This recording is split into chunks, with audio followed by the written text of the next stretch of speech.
comigo em 1 Samuel.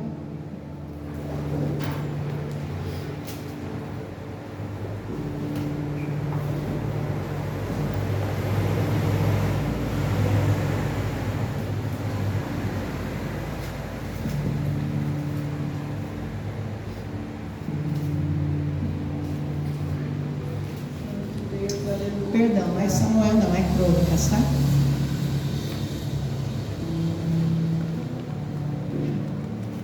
Opa, vamos lá.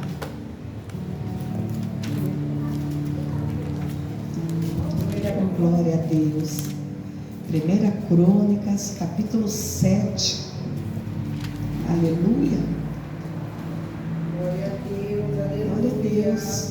Tem Bíblia lá, quem quiser pegar a Bíblia para você aprender. Amém? Eu espero para você ler. Em nome de Jesus. Glória a Deus. 1 Crônicas, capítulo 7. Isso, ajuda as crianças aí, amém? Para que teus olhos, você que já sabe ler, você leia o que está na palavra de Deus. Porque o Senhor testifica tudo que sai da boca do profeta. Então devemos ler essa palavra maravilhosa que vem nos ensinar. Enquanto a pastora está ajudando a achar, eu estou aí no propósito da madrugada de oração e jejum. E Deus é maravilhoso, meus irmãos. Deus tem falado bastante ao meu coração. Deus tem ministrado bastante coisas no meu coração. E o Senhor é fiel, né? O Senhor é fiel, Ele é maravilhoso e é muito bom nós servir e adorar. Tenho orado pela sua casa, pela sua vida, tenho orado pela vida de cada um aqui, em especial pela vida assim separada de cada um, tá bom? Eu oro assim, eu não sei orar, dizer assim, vai lá e abençoar todo mundo, não. Então a minha mente vai vindo um por um no banco, e eu vou orando um por um, depois vou lá na casa da pessoa, e oro pela cada pessoa, pela parentela da pessoa, né? Então é por isso que daí demora o joelho no chão, né? Porque o Senhor vai lá na casa, entra lá, Senhor. Amém? Então vamos lá? 1 Crônicas, capítulo 7. Versículo 20.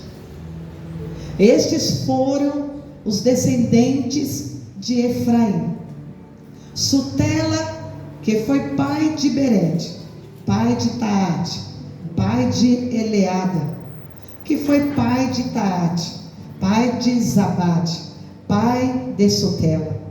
Ezer e Eleade, filhos de Efraim, foram mortos por homens da cidade de Gate, quando tentavam roubar os rebanhos deles. Efraim chorou por muitos dias, e eles e seus parentes vieram consolá-lo. Depois ele se deitou novamente com sua mulher, e ela engravidou e deu à luz a um filho. Ele o chamou de Berias, pois tinha acontecido uma desgraça, uma tragédia em sua família. Sua filha chama-se Será. Foi ela quem fundou Bet-Horon alta e Bet-Horon baixa, e também Uzem Será. O filho de Berias foi Refá, pai de Rezef, que foi pai de Telá, que foi pai de Taã, que foi pai de Ladã, pai de Amiúde, que foi pai de Elissama, pai de Num, que foi pai de Josué. Espírito Santo da verdade, vem nesta noite, Pai, encher os nossos corações com a Tua palavra, Senhor. Encher os nossos corações, ó Pai, de sabedoria. Muitas vezes, Senhor, queremos movimentos, muitas vezes queremos, ó Pai, ser chacoalhados pela Tua glória. Mas, Senhor, precisamos tanto aprender de Ti. Precisamos, ó Pai, tanto, Senhor, da palavra de sabedoria, da palavra da revelação. Precisamos tanto, Senhor, aprender. Porque somos seres humanos, somos pequeninos, somos falhos, somos um pedaço de barro. o tempo todo para ser moldado na mão do oleiro que és tu. Fala conosco, Espírito Santo, em nome do Senhor e Salvador Jesus Cristo. Fala, eu creio. Eu creio. Glória a Deus. Pode se aceitar, aplaude o Senhor Jesus. Glória a Deus, aleluia, adorado, exaltado, digno do Senhor. Glória a Deus. Pode colocar um pouco mais aí a música de fundo, filha. Aleluia. Oh, glória a Deus. Nós vamos andar um pouquinho na Bíblia hoje, tá bom, igreja? Glória a Oh, Deus. glória a Deus. Porque hoje Deus tem algo assim que Ele ministrou tudo por esses dias e ministrou aí essa madrugada e na oração. Aleluia. Então vamos lá.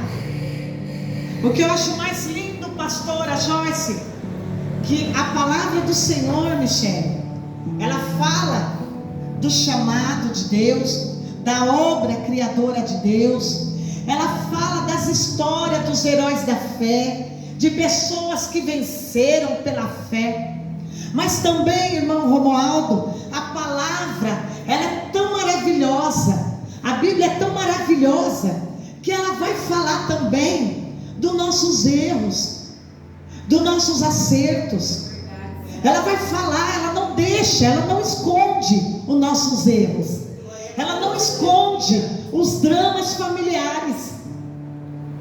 Ela vai dizer, a Bíblia sempre vai dizer desde o começo, que não há ninguém perfeito, que não há família perfeita, que não há filhos perfeitos, que não há mães perfeitas, que não há pais perfeitos, não há avós perfeitos, não há netos perfeitos, não há maridos perfeitos, não há mulheres, esposas perfeitas, não há igreja perfeita.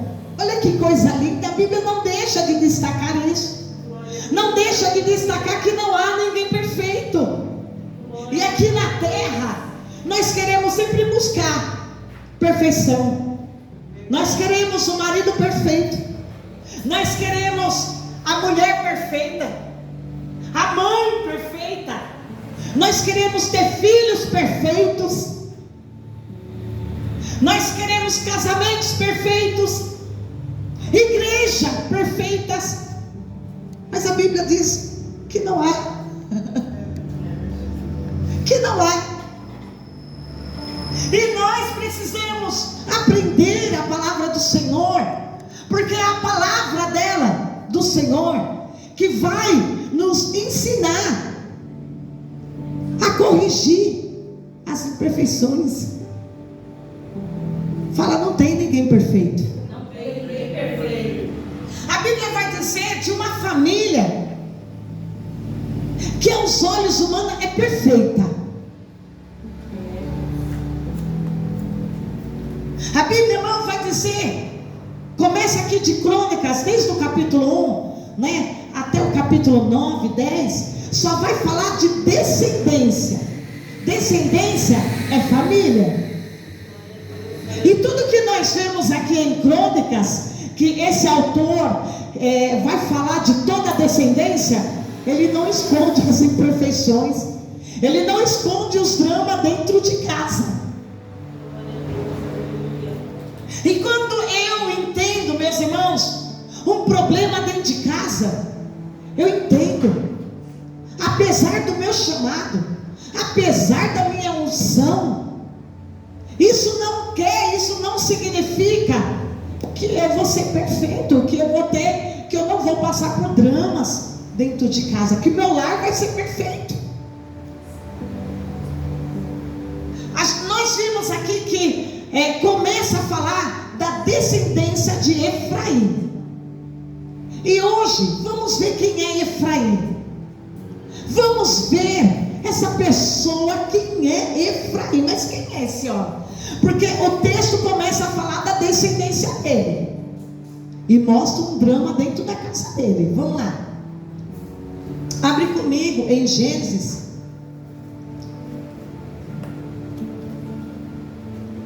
deixa eu ver aqui, 41 ou 42. Se não me falha aqui a memória, vamos lá. Isso mesmo. Gênesis 41, versículo 50. Quem achou, pode ler. Coloca, minha filha, aquele louvor de fundo instrumental, é o Shaddai. Vamos lá. Quem achou pode ler, tá bom? Gênesis 41, versículo 50. Antes dos anos de fome, Asenate, filha de Potifera, sacerdote de On, deu a José 2 filhos. Ao primeiro José deu o nome de Manassés, dizendo: Deus me fez esquecer de todo o meu sofrimento e toda a casa de meu pai. Ao segundo filho chamou Efraim, dizendo: Deus me fez prosperar na terra onde tenho sofrido. Olha quem é Efraim. Glória a Deus, aleluia. Filho de José. Quando ele nasce, ele vai receber um nome profético de unção. Deus, aleluia. Como que é o nome dele? Vamos lá. Efraim. O que significa este nome? Deus me fez crescer, prosperar na terra da minha aflição. Agora vamos lá para Gênesis 48, para nós entender quem é Efraim. Vamos lá, Gênesis 48. Segura aí, pastora. Gênesis 48. Efraim, olha aqui para mim um pouquinho. É filho de José. Quando ele nasce, ele já recebe um nome profético, um nome cheio de unção. Você vai ver por que o nome dele é cheio de unção. Você vai ver agora. Olha quem é Efraim. Agora, José, você conhece a história, é filho de Jacó, que foi levado, vendido pelos irmãos, tá lá no Egito, e ele foi fiel a Deus, e Deus o abençoou, e Deus levou ele como governador. Agora ele tem 2 filhos, o primeiro Manassés, o segundo Efraim.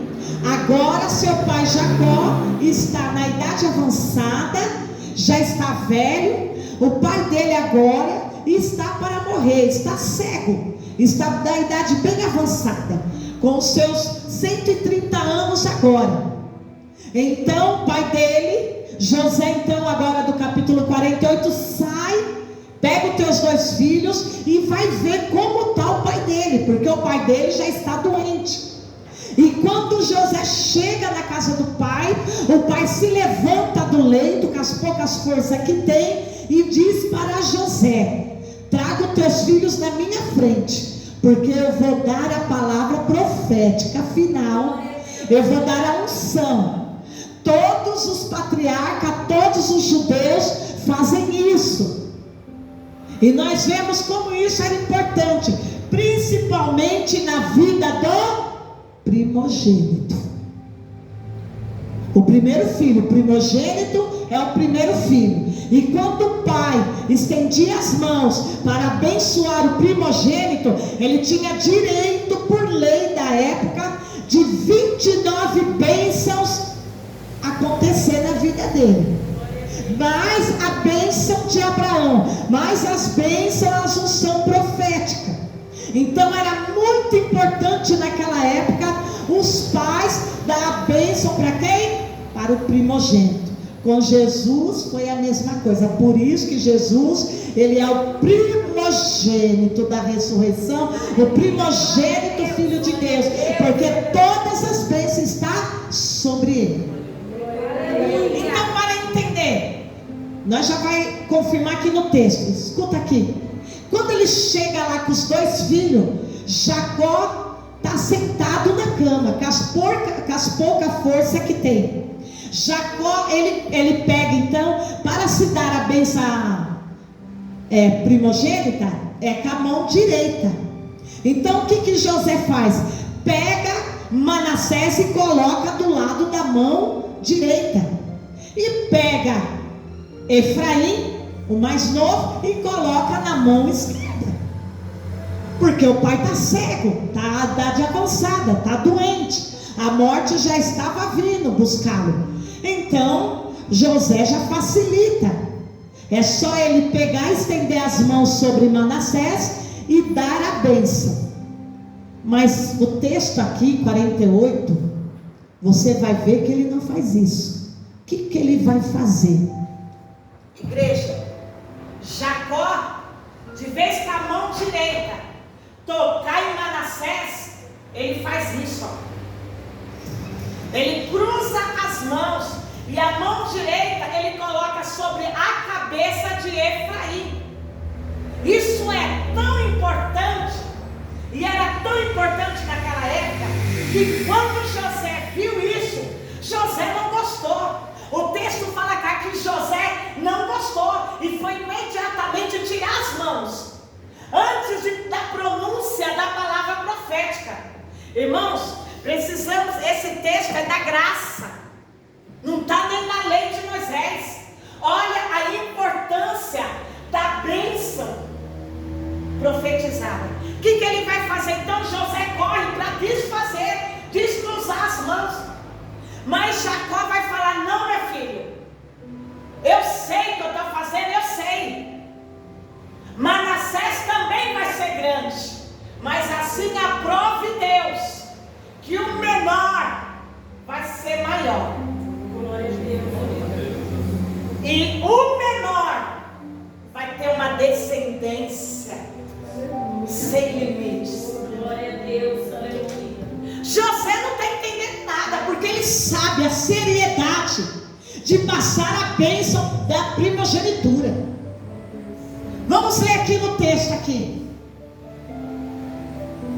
versículo 17, Gênesis 48, versículo 17. Vamos ver aqui. Quando José viu seu pai colocar a mão direita sobre a cabeça de Efraim, não gostou. Por isso pegou a mão do pai, a fim de mudá-la da cabeça de Efraim para de Manassés. E lhe disse: não, meu pai,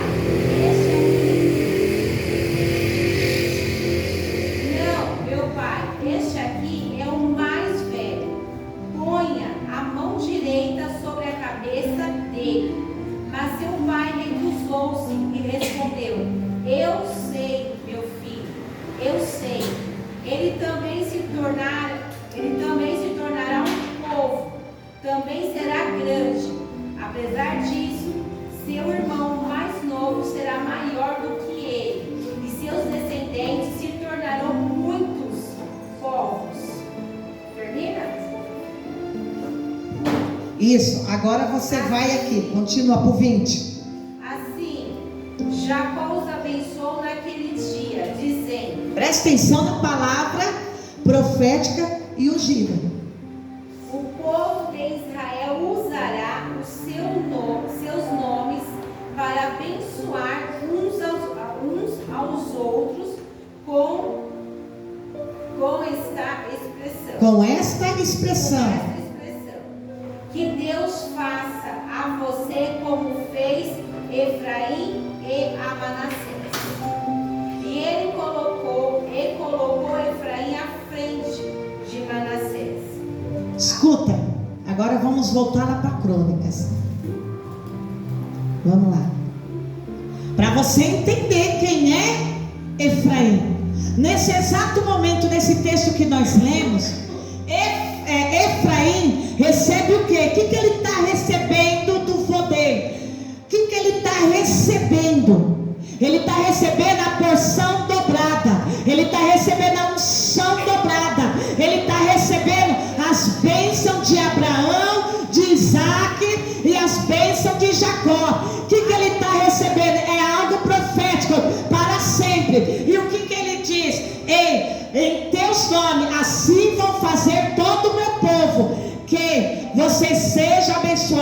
como Efraim, ele coloca Efraim na frente, e Manassés. Até hoje os judeus fazem isso.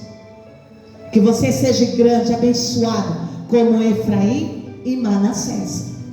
É uma expressão profética para a nossa casa, para os nossos filhos. Olha quem é Efraim. Ele já é abençoado desde nascença. Ele tem o nome abençoado. Ele tem as bênçãos de Deus. Ele tem promessa.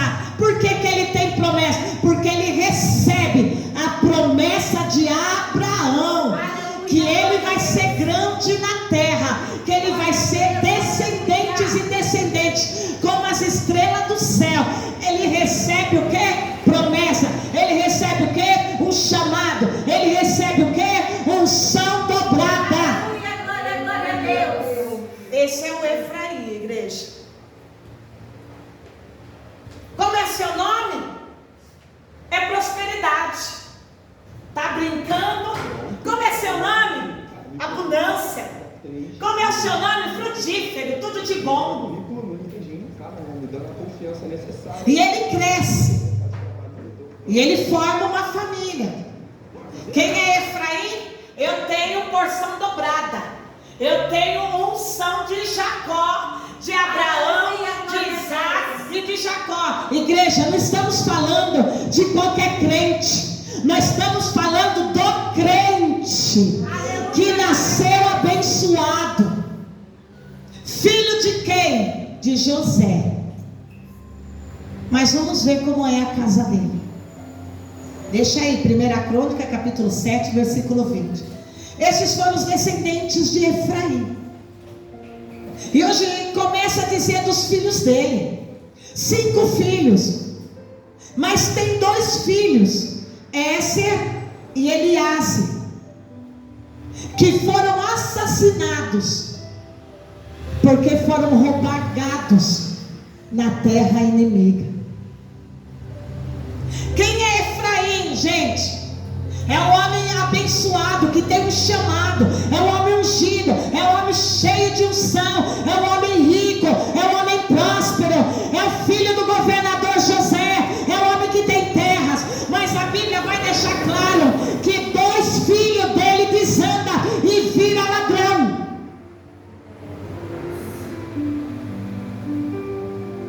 Dois filhos dele. Qual o nome de Ézer? Quando Ézer nasceu, Ézer significa tesouro.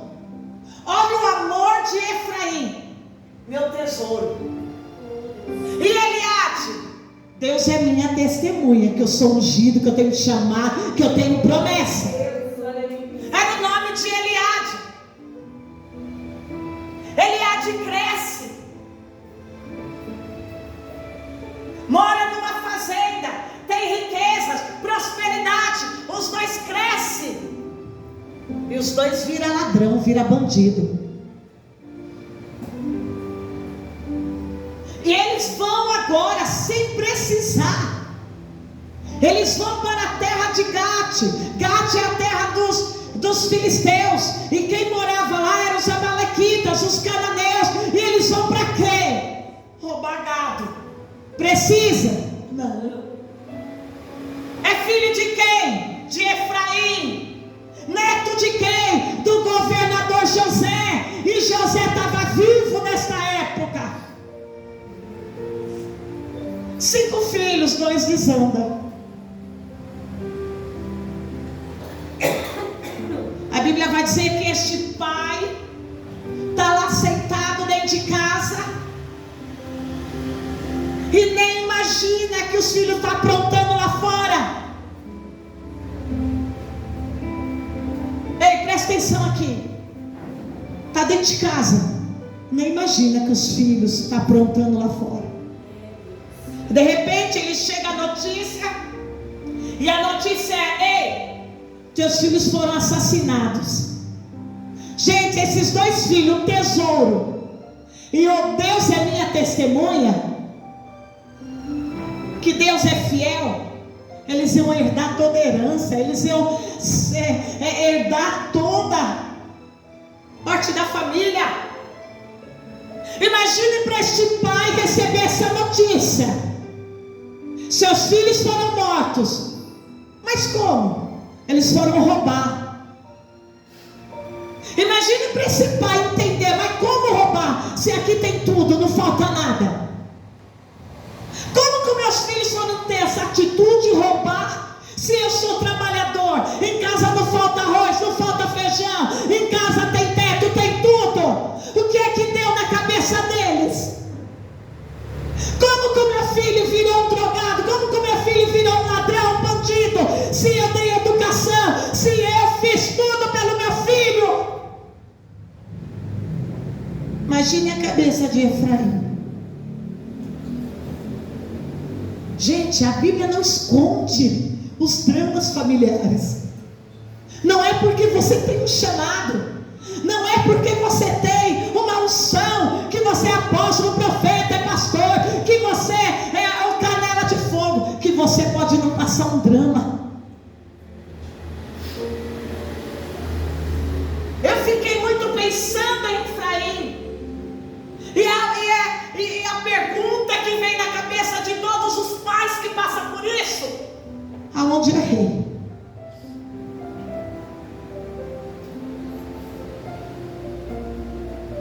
Gente, é terrível. Eu criei na igreja, eu ensinei, tenho experiência com Deus, e agora me abandonou, agora saí da igreja. É sério, igreja? 2 dias o Senhor ministrou no meu coração sobre família. Tentamos fazer o perfeito, tentamos ensinar, passamos princípios, passamos. De quem é a culpa? Se não dá nada, porque não deu nada. Se dá tudo, é porque deu tudo. Se bate, é porque bate demais, apanhou demais. Se não bate, é porque nunca apanhou. A vida é um contraste, é isso que Deus quer mostrar para nós, igreja. Nascer em berço de ouro, de uma família. O bisavô era Jacó, o pai era governador, José estava vivo ainda. Imagine essa mãe receber essa notícia: olha, seu filho foi preso. Quantas mães não recebem essa notícia? Mas por que foi preso? Eu deixei ele na escola, eu deixei ele ali no curso. Não, ele foi trabalhar, mas por que ele está preso? Seu filho catou a moto, saiu do serviço e foi roubar celular. Imagina o coração dessa mãe, igreja, desse pai. Eu ouvi uma mãe, e eu me lembro que quando eu olhei para a alma dela, eu falei: Jesus. Quando o filho dela foi roubar um celular dentro do trem, foi preso. E ela disse: ele tem tudo, não precisa roubar celular. É fácil a gente apontar o filho do outro, é fácil a gente criticar, é fácil a gente falar, mas a gente muitas vezes não está na pele, não sabe o que aquela mãe fez para criar com amor, com carinho, deu toda a educação, tudo que ela podia dar. Olha lá Efraim. Efraim era quem? Ungido, o próspero. Quem era Efraim? Aquele que recebeu a palavra profética: Deus me fez prosperar na terra da aflição, filho de José. Depois recebe porção dupla na primogenitura. Mas agora ele está passando um drama dentro da casa dele. A Bíblia vai dizer que esse pai não aguentou. Esse pai, gente, desmoronou toda a estrutura, mexeu até com a fé deste pai. A casa desse pai nunca mais foi a mesma, igreja. A Bíblia vai dizer que ele chorou por muitos dias, muitos meses. O choro dele foi tão profundo que nos dias de hoje nós vamos dizer que ele entrou numa depressão. desse pai. Imagina a vergonha desse pai. Imagine os vizinhos, imagine alguém dizer lá, o filho do governador José está roubando gado. Os netos, né? Os netos do governador José. Oi, essa casa aqui desmoronou. Essa casa aqui, meus irmãos, a casa da prosperidade, a casa da unção, a casa do chamado, a casa da bênção desmoronou. Deixa eu te dizer uma coisa, igreja, que precisamos aprender com esse texto. O diabo pode tocar nas nossas finanças, a gente vai indo. O diabo pode até tocar na nossa saúde, a gente fica acamado, mas depois a gente se restaura. O diabo pode tocar no casamento, a gente fica ruim. Mas se o diabo tocar nos filhos, igreja, não tem pai, mexe com a estrutura de qualquer pai, qualquer mãe. Mexe. Mexeu tanto com Efraim, que ele esqueceu todas as promessas de Deus. A dor foi tanta, ele não se conformava. O homem que recebeu promessa. Imagina essa mãe. Eu criei, eu ensinei, contei a história do vô dele José, como se tornou governador, de Jacó. O vô deles era Jacó. Eu contei, eles sabiam, eles tiveram experiência, eles ouviram da boca de Jacó: oh, eu lutei com um anjo e o meu nome foi chamado Israel.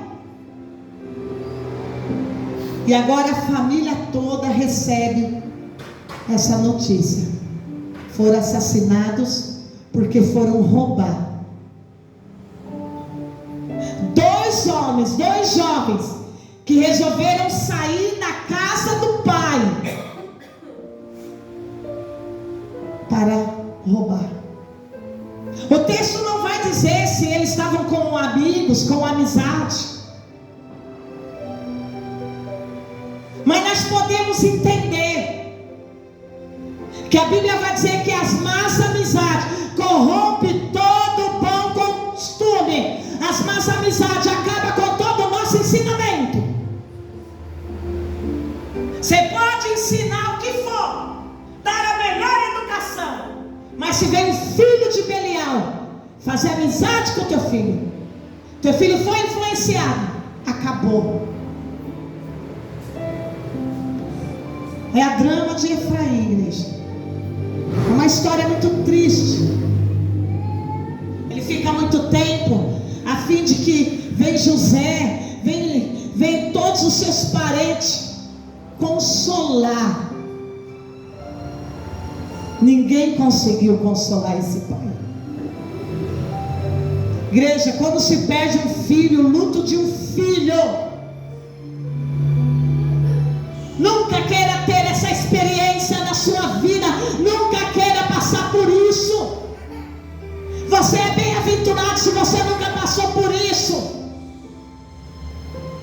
porque o luto de um filho, você morre junto, e a tua casa pode morrer junto, se você não tiver tanta estrutura com Deus. E isso não está ligado à fé, isso não está ligado à unção, isso não está ligado a chamado, é filho. Esse pai morreu junto, esse pai se enterrou junto. Vou até mais além, ele perdeu a fé nas promessas. Perdeu a fé nas promessas de quem ele era, de quem é a história dele, de tanta dor na alma. Passa um tempo, o texto vai dizer que Efraim, ele dorme de novo com a sua mulher engravida, e ele tem um filho. Escuta, igreja, ele tem um filho, o nome do filho dele é Berias. E quando a parteira fala para ele: ei, Efraim, nasceu um filho, imagine toda a parentela, agora vai voltar a alegria para casa.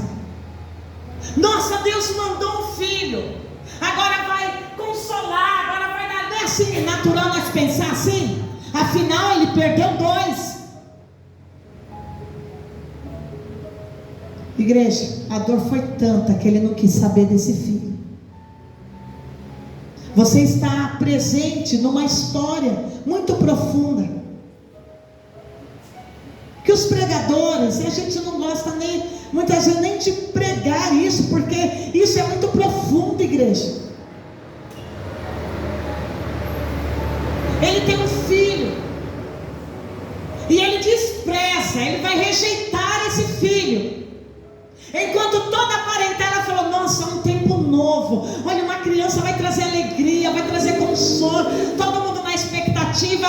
Ele olha para aquela criança e ele chama a criança de desgraçado. De quem é? Efraim, ungido, o que teve chamado, o que recebeu a porção dobrada. Ele chama de Berias. Qual o nome? Imagina a surpresa da casa, da mãe. Mas por que Berias? Berias significa desgraçado. Por que Berias? E ele fala: porque vai tudo mal na minha casa. Vai tudo mal dentro da minha casa. Ele coloca o nome de desgraçado, Berias. Berias significa desgraçado. Aquela criança teve culpa da tragédia dentro da família? Não. Todo mundo esperando um tempo novo, consolo de Deus. Mas esse pai está tão inconformado que ele vai rejeitar esse menino. Tipo, mais um para dar trabalho, mais um para virar ladrão de gado, para me fazer passar vergonha. E esse menino cresce, chamado Berias. Olha a casa de Efraim: 2 ladrão, 2 dos filhos dele se tornam ladrão, o outro vai sofrer uma rejeição por uma vida inteira. Imagina a cabeça desse menino, dessa criança. O pai não queria nem olhar para a cara, porque toda vez que olhava, falava: teve uma tragédia na minha vida, na minha casa, da minha família. Qual o seu nome? Vamos brincar, qual o seu nome? Meu nome é desgraçado. Ah, fica longe, então você é um maldito, é uma maldição. A rejeição de Berias, sem ter culpa da história. A Bíblia também vai dizer que tinha uma irmã. Efraim tinha uma filha também, eram 5 filhos. E uma das irmãs chamava Será, uma única filha, desculpa, chamava Será. Efraim estava tão preocupado com a dor dele, enterrou, queria viver o luto, alimentava a dor dele, que Deus começa a levantar essa menina dentro de casa. Irmãos, o que eu ouço de mãe, que ela pode ter 10 filhos, mas se um dá trabalho, ela esquece dos 9 e só fica naquele que está dando trabalho. Ela esquece. Efraim só lembrava dos 2, esqueceu dos outros filhos. E o que nasceu agora, ele não quer nem olhar na cara.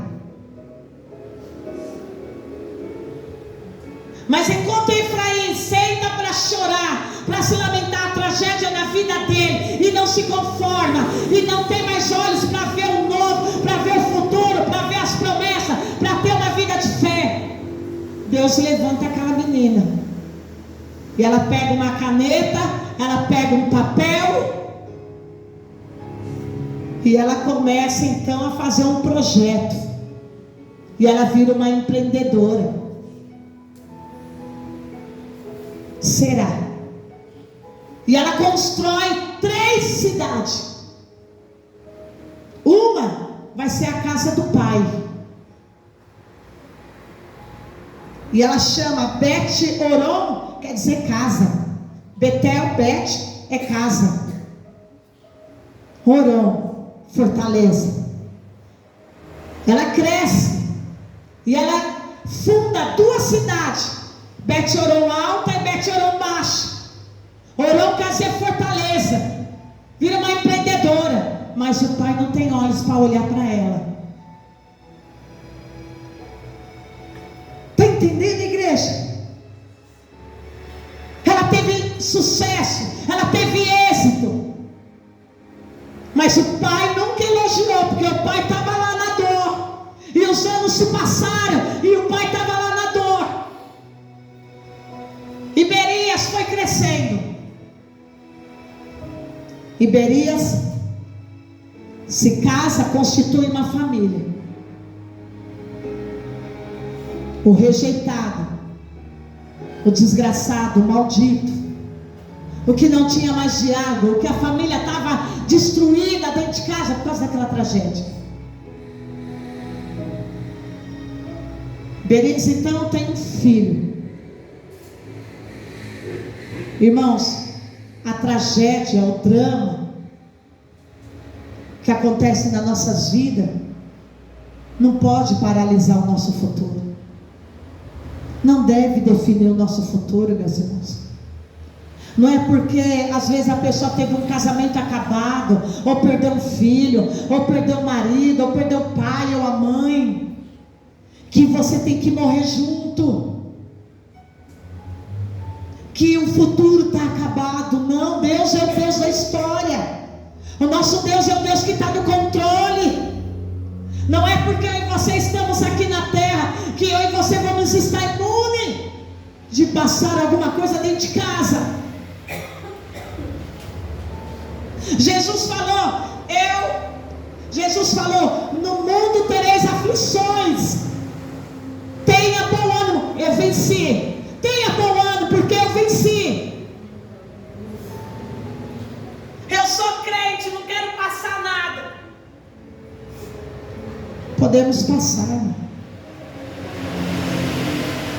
E às vezes nós ficamos procurando em quem colocar a culpa, né?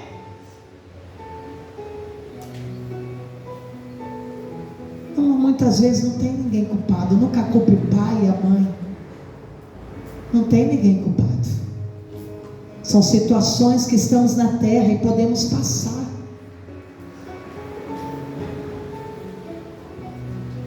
Berias tem um filho. Mas Berias, o rejeitado, o esquecido, o que o pai Efraim nunca olhou na cara, ele resolve fazer diferente. Ele resolve se levantar, minhas irmãs. E ele resolve dar um basta. Ele resolve quebrar aquela maldição. Berias vai colocar o nome dele, do filho dele, não de desgraçado, não de maldito, não de maldição. Ele vai colocar o nome dele de Refá,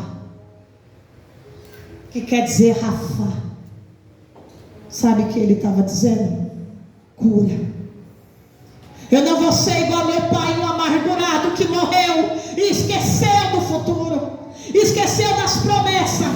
O nome do meu filho vai ser cura. O nome do meu filho vai ser Rafá. Jeová Rafá. É cura, é tempo de restauração na minha vida. Chega de sofrimento, chega. Eu vou mudar a minha história, porque eu vou crer na promessa. Jeová Rafá. Rafá, cura. Cura para minha casa, cura para o meu filho, cura para o meu casamento, cura para a minha identidade, cura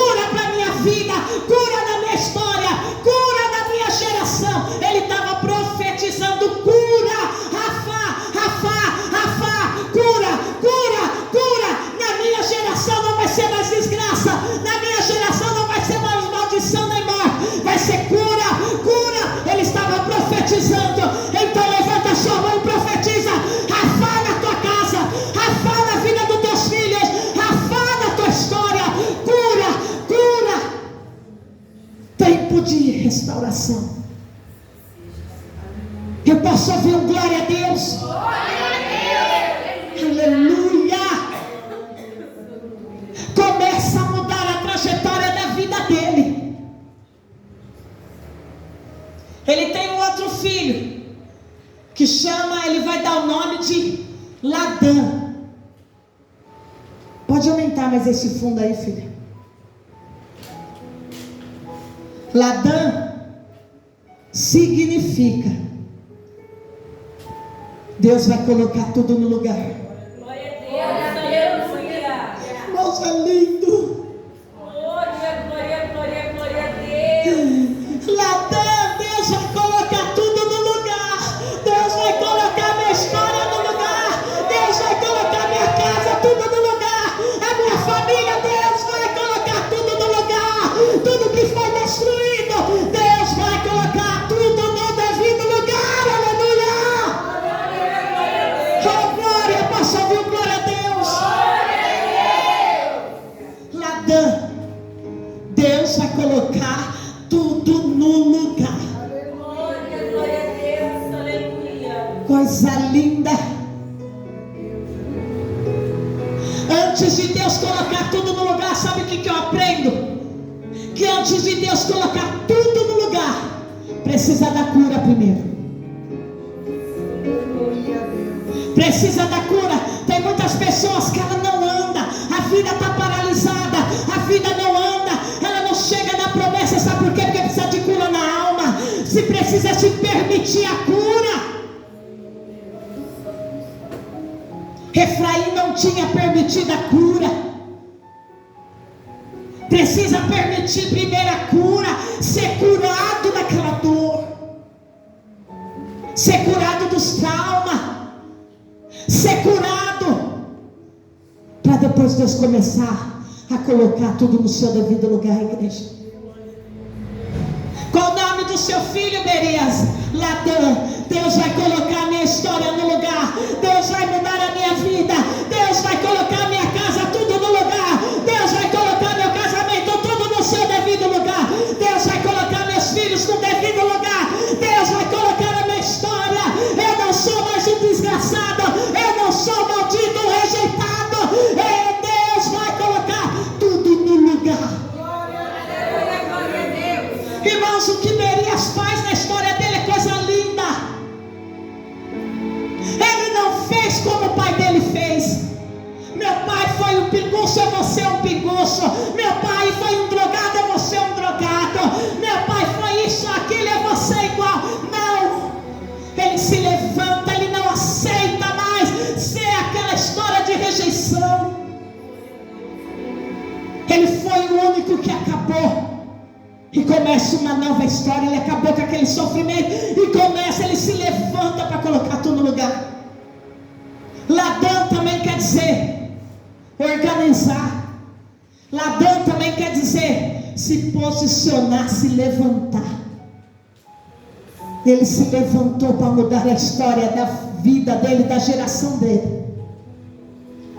Daí você vai ver, nós vamos terminar agora, que ele foi pai. Ladã foi pai de Abiade, de Elissama, pai de Nun, que foi pai de Josué. Josué quer dizer Yehoshua. Yehoshua. Nós falamos Yeshua. Yeshua é Jesus. Josué é equivalente, é a mesma pronúncia. Jesus é o nome Josué. E o que significa o nome Josué? Olha que lindo. Você vai levantar dessa cadeira e vai dar glória a Deus com gosto.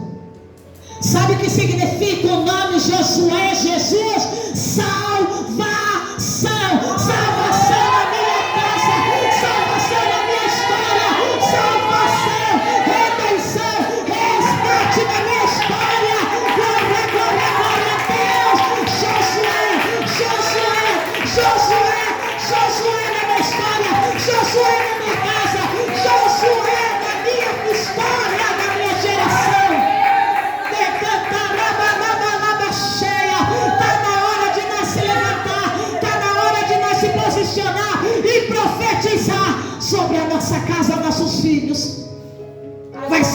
Josué. Josué é salvação. Josué.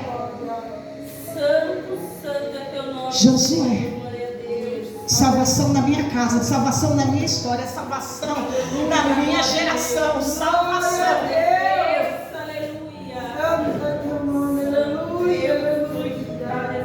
Salvação, Josué. Berias se levantou, se posicionou. E o que aconteceu com Efraim? Por causa de Berias, que mudou a história dele, dos filhos e da geração dele, veio cura para Efraim. Glória a Deus, aleluia. Efraim entendeu que o Deus da história não deixa a promessa morrer, que o dono da história não deixa a palavra cair por terra. Ele sempre vai levantar alguém na geração para fazer diferente. Aleluia. Glória a Deus. Glória, glória, glória, glória. Aleluia.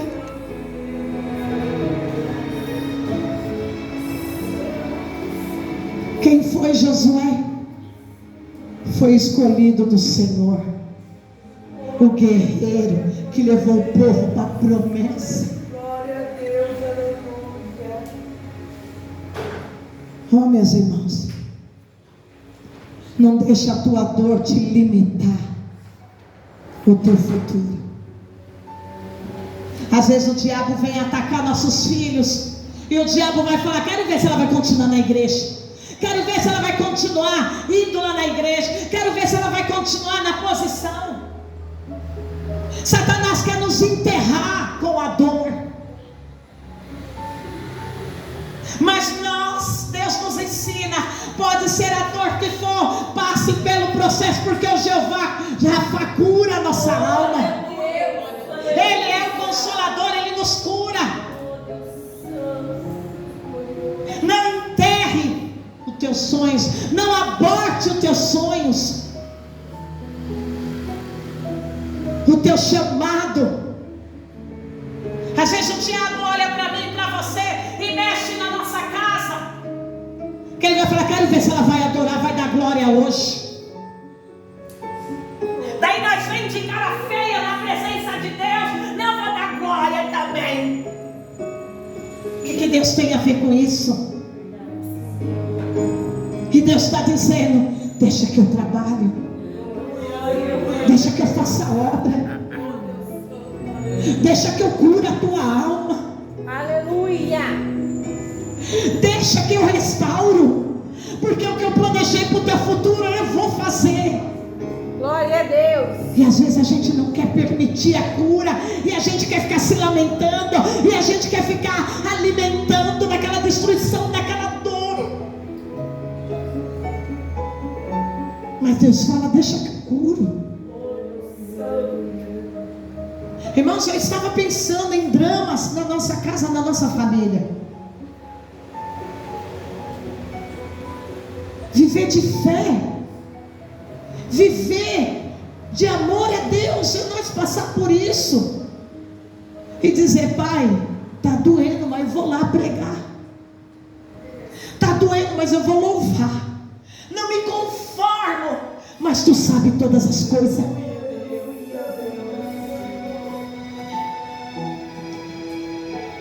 Gente, imagine quantas questões que a gente tem para falar: Deus, ó, tenho tanta coisa para te perguntar, o porquê disso, o porquê daquilo.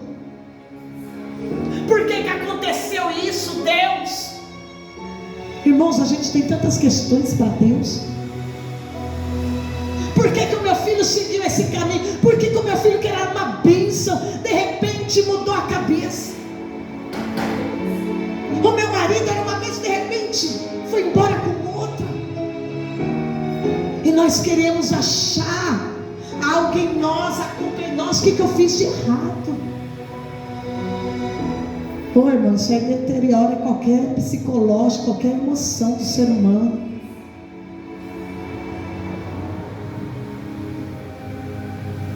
Imagine Efraim só se permitiu ser curado porque aquele filho, ao longo da vida dele, se levantou e disse: vou fazer diferente. Eu não vou rejeitar, eu vou amar. Eu não vou dar nome de desgraçado, eu vou dar nome de cura, nome de bênção, nome profético. Coisa linda de Deus, irmãos. Aleluia. Coisa linda. Glória a Deus. Não troque a tua fé, o teu chamado, por mais que tenha dor. Você estava pensando, sabe, pastora, se Deus já passou algum drama lá no céu. Porque aqui na terra tudo acontece com a gente. E a gente precisa manter nossa cabeça boa, nosso emocional bom. Não é? Porque senão a gente vai parar no manicômio. Ainda mais essa geração de agora, que é um desafio para os pais, é um desafio para a igreja, é um desafio para todas as áreas da sociedade.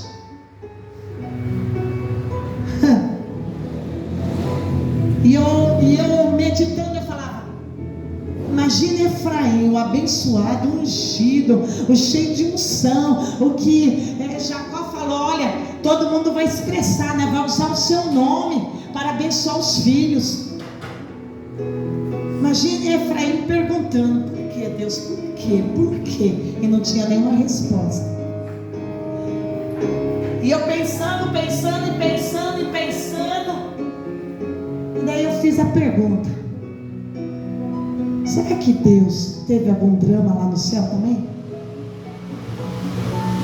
E daí, nos meus pensamentos, eu tentei entrar no coração de Deus. Impossível, claro. Mas lá vai o Espírito Santo. Aconteceu isso com Deus? Sabe, a gente fala: por que o meu filho fez isso? Por que isso aconteceu na minha casa? Nós fazemos essas questões. Daí já veio na minha mente, né? Deus deve ter perguntado assim. O Criador fez o seu primeiro anjo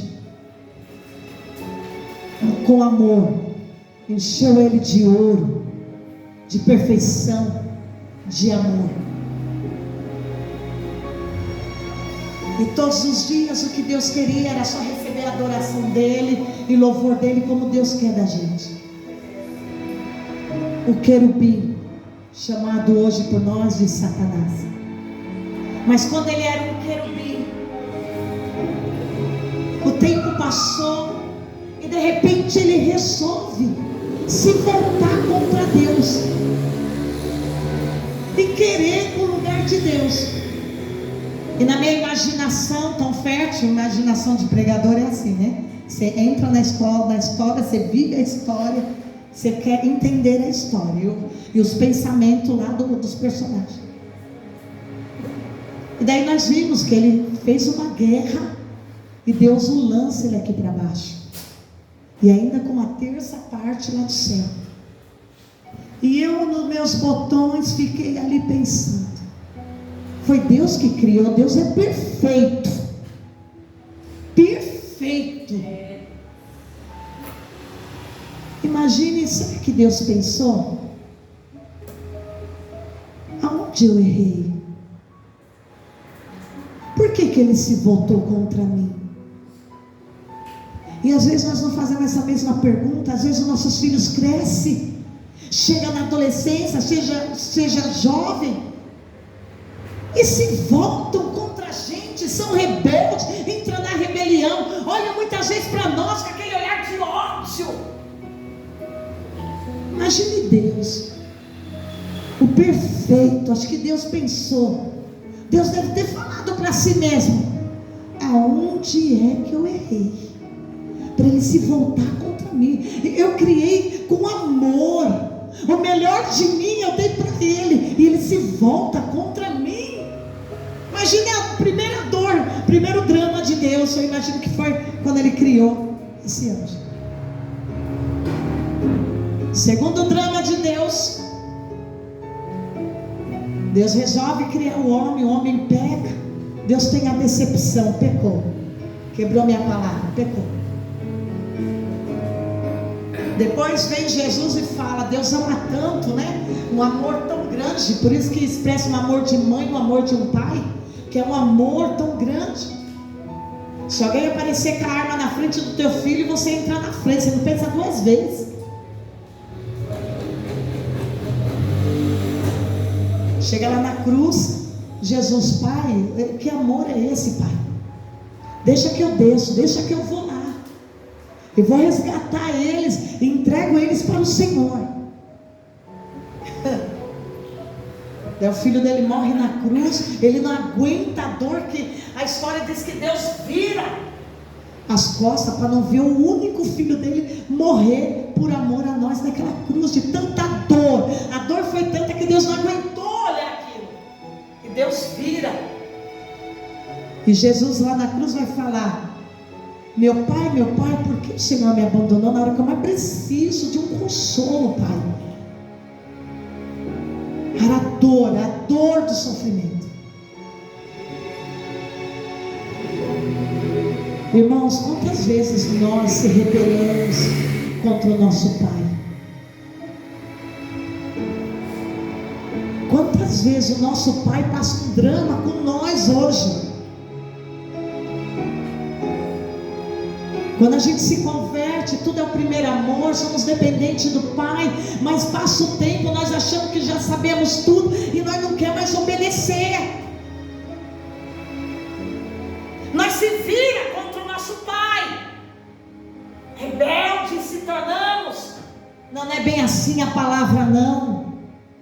Não, agora é do meu jeito, não, isso aí está ultrapassado. Deus não muda.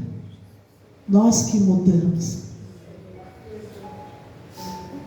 Achamos que somos autossuficientes porque crescemos, temos tantos anos, sabemos tudo. Desprezamos nosso Deus. E muitas vezes os filhos não fazem assim com os pais. Desprezamos os conselhos de Deus. Os filhos não desprezam os conselhos dos pais. Desprezamos às vezes a palavra do Senhor. Porque o movimento agora é tal, então eu quero movimento e não quero a palavra. Desprezamos o Pai muitas vezes. Os filhos não fazem assim conosco. Não, porque a palavra do meu amigo, ele tem mais razão. Meu pai e minha mãe estão ultrapassados. A palavra do amiguinho tem mais valor do que a palavra do pai e da mãe. E muitas vezes queremos sair da casa do Pai para fazer aquilo que deu na nossa telha.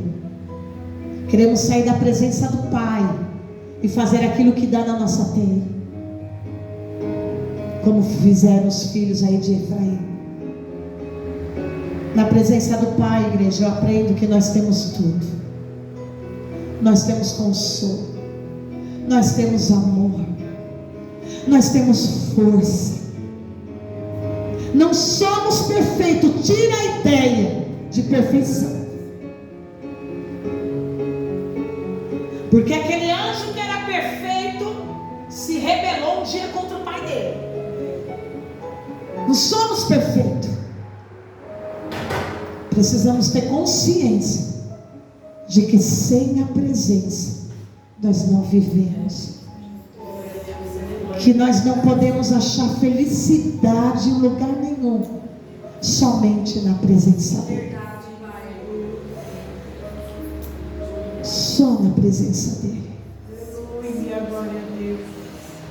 Que esta palavra que nesta noite martelava no meu coração, e eu parecia que eu entrava em tantos lares, irmãos, parecia que eu estava fazendo uma viagem em tantos lares, e vendo o drama de tantas famílias e os meus próprios dramas.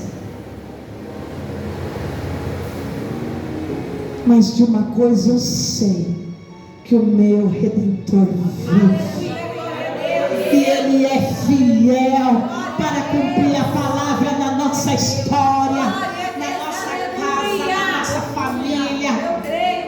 Aleluia. Ele é meu único consolador. Aleluia. Se coloca de pé. Glória a Deus. Ele é a nossa força, Ele é a nossa rocha, Ele é o nosso consolo, Ele é o nosso refúgio. Estamos aprendendo o tempo todo. Tira a ideia de perfeição na terra, perfeito só no céu.